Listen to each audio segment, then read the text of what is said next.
I guess I am not sure that the steps that are being taken are going to address the long-range problems that we face. I think it's an interim band-aid to try to protect the LA to Hailey flight in the wintertime, but in my business experience, it will only be just that, a temporary band-aid for an immediate artery cut that can't be addressed in any other way. So I'm not opposed to the idea, it's just that it's not a long-term solution, and we'll still need to be thinking about a long-term solution for Friedman and Horizon, but I think we're going to be needing to look at long-term arrangements for Friedman and all the other potential air carriers.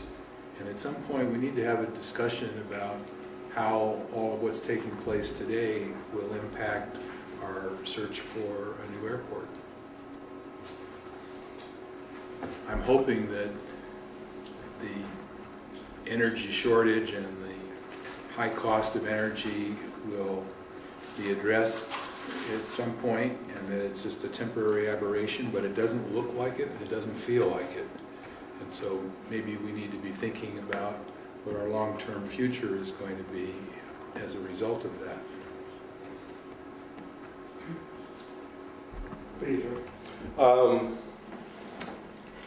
We'll talk about this a little bit later on, but I think Lynn hit a couple things right on the head. I'm not sure what the answers are. It was just obvious that to keep the LA service for this winter, which members of Sun Valley-Alliance thought was strategically important, that some action had to be taken. It's public knowledge that Horizon is not only dealing with the fuel problem, but they're also made a corporate decision to change to a single aircraft in their inventory, and if you go to their website and figure out what airplanes that they're flying now, and then figure out the Q400s that they have now and the Q400s that they plan on putting in service in the next few years, and compare that to the seats that are going away in the next few years, it's a loss of total seats. So they have a system they're providing service to, and they're going to have fewer seats to do it with. So obviously that's going to be an impact on smaller communities. And clearly they want to make a profit. I don't think there's anything wrong with wanting to make a profit, and that's what they said. We won't fly and not make money in markets any longer.